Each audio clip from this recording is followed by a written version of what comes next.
Bonjour tout le monde, suite de notre vidéo sur le télérupteur. Aujourd'hui nous allons voir les différentes pannes qui peuvent arriver sur un circuit lumière piloté par un télérupteur.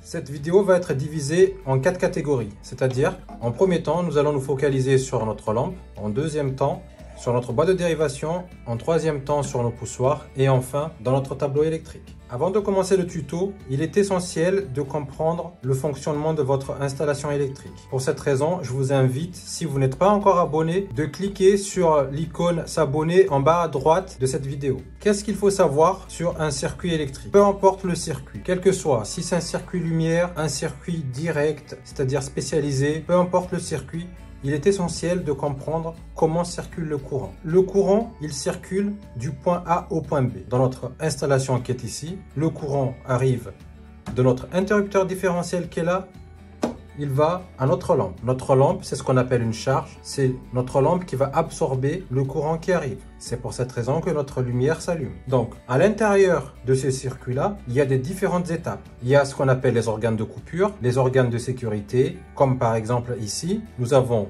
si on éteint le disjoncteur, c'est l'organe de sécurité. Pareil pour nos poussoirs qui sont ici. Si on coupe, ça va couper notre lampe. Exactement la même chose dans notre boîte de dérivation. Si on enlève un fil, ça va éteindre notre lampe. Donc, ce qu'il faut savoir, c'est qu'une recherche de panne, ça peut être très facile, comme ça peut être très compliqué pour une personne novice en électricité. Mais si vous avez une bonne base en électricité ou même sans connaissance particulière, vous pouvez trouver facilement une panne. C'est pour cette raison que nous allons diviser nos recherches de panne en 4 catégories. Il n'y a pas autre chose. Vous avez votre lampe, la boîte de dérivation, poussoir, et à l'intérieur du tableau électrique. La panne ne peut pas venir d'ailleurs. Il y a un cas exceptionnel qui peut arriver également, c'est le fil qui est coupé à l'intérieur d'une gaine, mais c'est très rare. Première opération qu'on va faire, on va se focaliser comme on a dit tout à l'heure sur notre lampe. Ici, j'allume, ma lampe ne s'allume pas. Ce que je fais, en premier temps, je considère que ma lampe, elle est HS. Donc pour vérifier cette option-là, vous enlevez la lampe. Vous prenez une lampe quelconque dans votre maison et vous revissez. Avant de faire ça, n'oubliez pas d'éteindre. Vous remettez la lampe et vous rallumez. Si votre lampe s'allume, c'est que c'est votre lampe qui était HS. Si votre lampe, par exemple, ne s'allume pas, ça veut dire que le problème vient d'ailleurs. On descend. Donc, ça peut être la douille qui est mal connectée. Ça peut être la boîte de dérivation. Ça peut être vos poussoirs ou le télérupteur ou un disjoncteur qui est HS. Bien entendu, ça peut aussi être votre interrupteur différentiel qui est HS. Donc, première opération, vous vous mettez en sécurité, vous enlevez la douille et il faut vérifier la connexion des fils qui arrivent sur votre lampe. Pour vérifier la connexion, ici, vous regardez bien. S'il n'y a pas de souci, si le fil n'est pas coupé, vous tirez dessus. Si le fil ne vient pas, ça veut dire qu'il y a une bonne connexion. Pour en être sûr, ce que vous pouvez faire également, c'est de mettre le disjoncteur à 1 et vous vérifiez la tension entre la phase et le neutre qui est ici. Si vous avez du 230 volts entre la phase et le neutre, ça veut dire que vous avez du courant qui vient de votre tableau électrique jusqu'à votre lampe. Diagnostic, c'est votre douille qui est HS. Solution, vous remplacez la douille. Imaginons que vous n'avez pas de courant qui arrive jusque là. Ça veut dire que le problème descend un peu plus bas. C'est dans la boîte de dérivation. Ou peut-être que c'est un fil qui est coupé. Ce qui nous amène à notre boîte de dérivation. Maintenant, on va faire une simulation de panne de notre boîte de dérivation. Ici, par exemple, quand je mets mon poussoir à 1, rien ne se passe. Ma lampe ne s'allume pas. Je remets mon poussoir à 1, rien ne se passe. Ma lampe ne s'allume pas. Première opération, ce que je fais, j'ouvre ma boîte de dérivation. Pour cette intervention, il est nécessaire et fortement conseillé d'avoir des tournevis isolés. Il faut faire très attention quand vous intervenez dans une installation électrique dans votre maison. La sécurité est très importante. Ne faites pas les choses la tête baissée. Réfléchissez d'abord. Si vous avez des doutes, n'hésitez pas à appeler un électricien ou une personne compétente. Maintenant, nous allons ouvrir notre boîte de dérivation pour constater la panne. Première opération, je vais regarder d'abord visuellement ce qu'il y a dans la boîte de dérivation. S'il n'y a pas un fil qui s'est déconnecté ou autre. Je constate que là, il n'y a pas de fil qui s'est déconnecté. Avant d'intervenir sur les fils qui sont à l'intérieur de mon boîte de dérivation, je vais d'abord couper le courant. Soit je baisse mon disjoncteur qui est ici, soit je baisse directement l'interrupteur différentiel qui protège la rangée. Si vous n'êtes pas sûr du circuit lumière, il est fortement conseillé de baisser l'arrivée générale, c'est-à-dire le disjoncteur général différentiel abonné. Qu'est-ce que c'est un disjoncteur général abonné? C'est ce genre de gros disjoncteur que vous trouverez en tête de votre installation électrique. Donc, dans notre cas actuel, je vais juste baisser mon interrupteur différentiel et je suis complètement en sécurité. Pour en être sûr, je peux également baisser mon disjoncteur. Maintenant, je vais essayer de voir ce qui se passe à l'intérieur de ma boîte de dérivation. Je sors mes fils correctement et j'identifie mes fils. Première chose que je vois 5 catégories de fils. Il se peut que dans votre boîte de dérivation, vous avez plusieurs fils. Il est essentiel d'identifier le circuit lumière qui pilote votre lampe. Ici, par exemple, je constate que j'ai du fil violet et le bleu qui arrive directement sur ma lampe. Je vais au plus facile, comme d'habitude. Le but de l'opération, c'est de voir s'il y a une tension qui arrive sur notre lampe. Donc ici, je constate que j'ai mes fils bleu et violet qui est ici, qui alimentent ma lampe. Je vais donc vérifier si j'ai une tension qui arrive. Pour vérifier la tension, il faut que j'utilise mon multimètre. Je remets le courant. J'appuie sur mon bouton poussoir. Je mets à 1 mon télérupteur et je vérifie si j'ai une tension qui arrive. Pour vérifier la tension, je me mets juste sur la connexion de réserve qui est ici. Et je constate que j'ai du 235 volts. Le fait de constater qu'il y a du 230 volts sur mes Wago qui sont ici, ça veut dire que le courant arrive bien jusque là, mais par contre le courant n'arrive pas sur ma lampe. Ce qui implique que mes fils qui vont sur ma lampe, qui sont là, qui ont un problème. Donc, deux solutions. Soit la panne est dans la gaine, soit la panne vient de mon Wago. Première opération que je vais faire, je vais me mettre en sécurité. Je baisse mon interrupteur différentiel. Je suis en sécurité. Maintenant, je vais déconnecter les fils qui viennent de ma lampe pour les isoler, pour voir d'où vient le problème. Est-ce que le problème vient de ma connexion sur les Wago ou à l'intérieur de la gaine? J'enlève la phase et j'enlève le neutre. On constate qu'ici, il y a le neutre qui est coupé. C'est tout à fait normal qu'on n'a pas le jus qui arrive sur notre lampe. Si on refait la manipulation, je mets à 1 mon interrupteur différentiel. Si je regarde la tension qui arrive de mon tableau électrique jusqu'à ma boîte de dérivation, je constate que j'ai du 230 volts. Ça veut dire que ici, j'ai bien du 230 volts, mais le 230 volts qui arrive ici ne va pas sur ma lampe. Bien entendu, pour avoir du 230 volts ici, il ne faut pas oublier d'appuyer sur votre poussoir. Ici, par exemple, si j'appuie sur mon poussoir une fois, j'ai du 230 volts. Si j'appuie 2 fois, j'ai 0 volts. Donc, il est essentiel, bien entendu, de mettre votre télérupteur à 1. Ça, c'est un premier cas d'une panne dans une boîte de dérivation. Il peut aussi arriver d'avoir une panne sur les fils qui viennent sur le poussoir. Donc, ici, on va couper. On va rebrancher notre fil retour qui est ici et notre fil neutre sur nos Wago. Maintenant, on va simuler une panne sur un de nos poussoirs. On va simuler une panne sur ce poussoir qui est ici. Donc ici, j'ai coupé le fil. Je vais le remettre à l'intérieur. On va remettre le courant. Ici, si j'appuie sur mon poussoir 2, la lampe va s'allumer. Si j'appuie encore sur le poussoir 2, ça va s'éteindre. Sur le poussoir 3, ça va s'allumer, ça va s'éteindre. Par contre, si j'appuie sur le poussoir 1 qui est ici,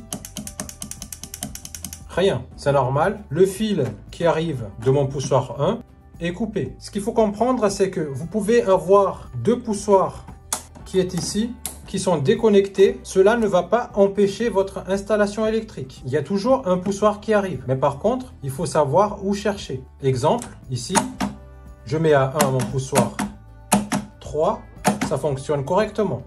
Et là, ça ne fonctionne pas. Ce qui est normal, tous nos fils qui viennent de nos poussoirs qui sont ici, ils sont mis en parallèle. C'est-à-dire qu'ils fonctionnent indépendamment. Ici, par exemple, on a déconnecté les deux fils qui sont là. C'est pour cette raison que les deux poussoirs ne fonctionnent pas. Par contre, le troisième poussoir fonctionne toujours. Il y a une autre panne qui peut arriver, c'est la phase qu'on amène sur les poussoirs qui a un problème. Là, par contre, ça va être tous vos poussoirs qui ne fonctionneront pas. Exemple.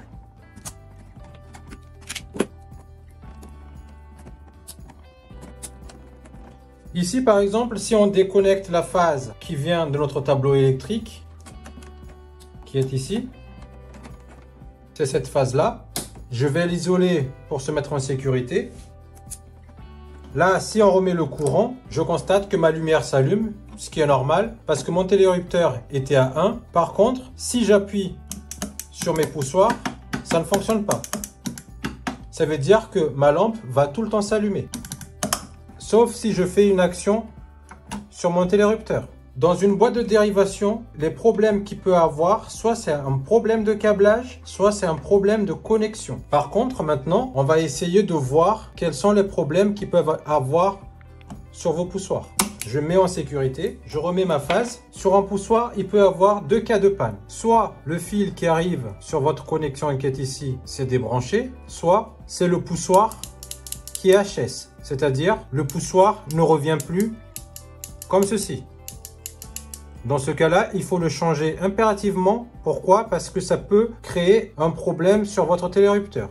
Maintenant que nous avons vu ce qui concerne le poussoir, la boîte de dérivation et notre lampe, nous allons nous focaliser dans notre tableau électrique. Dans votre tableau électrique, il peut y avoir plusieurs cas de panne. Première opération, soit c'est la connexion qui sont sous votre disjoncteur qui n'est pas bonne, soit les connexions qui sont sur votre télérupteur. C'est un cas typique. Après, il peut avoir également des dysfonctionnements au niveau de vos organes de coupure ou organes de commande, c'est-à-dire soit c'est l'interrupteur différentiel qui est HS, soit c'est le disjoncteur qui est HS ou le télérupteur qui est hors service. Comment vérifier tout ça? Pour l'interrupteur différentiel et le disjoncteur, je vous invite à regarder la vidéo sur disjoncteur qui saute. Aujourd'hui, nous allons nous focaliser surtout sur notre télérupteur qui est ici. Ce qu'il faut savoir, c'est que dans votre télérupteur, il y a deux choses. Comme on a vu précédemment, vous avez la bobine et vous avez les contacts de puissance. Ici, sur ce gamme de télérupteur, nous n'avons qu'un contact de puissance. Si vous n'avez pas vu également les télérupteurs, je vous invite à regarder les vidéos sur les télérupteurs. Sur notre cas qui est ici, nous avons deux contacts de puissance.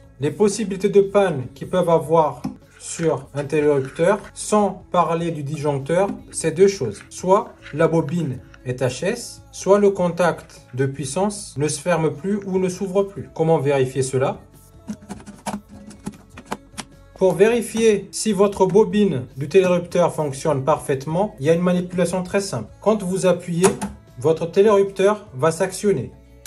Quand vous rappuyez, elle va s'actionner. Par contre, il peut avoir une chose qu'on n'a pas vue sur nos poussoirs, c'est que votre télérupteur fait du bruit. Pourquoi votre télérupteur fait du bruit? C'est à cause de vos poussoirs. C'est-à-dire que si votre poussoir qui est ici est HS, il va rester bloqué et ça va faire du bruit. Malheureusement, ce bruit-là risquerait de mettre hors service votre télérupteur. Nous avons vu comment vérifier rapidement si votre télérupteur est en fonctionnement. Maintenant, pour savoir si votre contact de puissance délivre bien une tension, deux solutions. Soit vous vous mettez à la sortie, c'est-à-dire sur la vis de la connexion du fil qui vient de votre lampe qui est ici, et vous vous mettez sur le neutre du disjoncteur. Si je me mets ici et je me mets sur le neutre du disjoncteur, je constate que j'ai du 235 volts. Ce qui est normal. Ma phase en rouge qui rentre ici et ça sort avec mon fil violet qui est ici, qui va sur ma lampe. Si je mets entre ce fil violet qui est entre guillemets ma phase et mon neutre qui est ici, c'est normal que j'ai du 235 volts. Si vous n'avez pas 235 volts, première opération, vous revérifiez, vous appuyez sur votre poussoir. Là, par exemple, on constate qu'on n'a que 10 volts. Si vous rappuyez sur votre poussoir et que vous n'avez rien, ça veut dire que le problème vient d'en amont. Soit c'est votre disjoncteur qui est ici, qui est HS, soit c'est le contact de puissance à l'intérieur qui ne fonctionne plus. Même opération pour le neutre qui est là. Vous vous mettez à la sortie et par contre, cette fois-ci, vous vous mettez entre la sortie et la phase. Ici, par exemple, on constate qu'on a du 235 volts. Si vous n'avez pas du 235 volts, cela signifie que soit votre télérupteur est à 0, s'il est à 0, vous remettez à 1. Si vous constatez que vous n'avez toujours pas de tension qui arrive, ça veut dire que c'est ce contact-là qui est HS. Ce cas-là, vous pouvez faire également en faisant cette manipulation entre le 2 et le 4 qui est ici. C'est-à-dire entre la sortie bleue et la sortie violet. On constate qu'on a du 230 volts. Par contre, si j'éteins, on a 0 volts. Un petit bonus pour ceux qui sont un peu plus avancés en électricité. Faites attention quand vous testez la tension sur un télérupteur. Si vous vous mettez entre A1 et A2, vous n'aurez rien. Ce qui est normal parce que le fonctionnement d'un télérupteur, c'est juste une action comme une impulsion, si vous voulez. Ce qui veut dire que quand j'appuie ici, ça fait une impulsion pour remettre à 0 mon télérupteur. Je rappuie, ça fait juste une impulsion. Par contre, si vous restez appuyé longtemps sur votre poussoir, là, vous aurez du 230 volts sur votre multimètre. Exemple. Là, on constate qu'on a 230 volts. C'est pas le but d'un télérupteur. J'espère que ce tuto vous a plu. Je vous dis à très bientôt. Au revoir.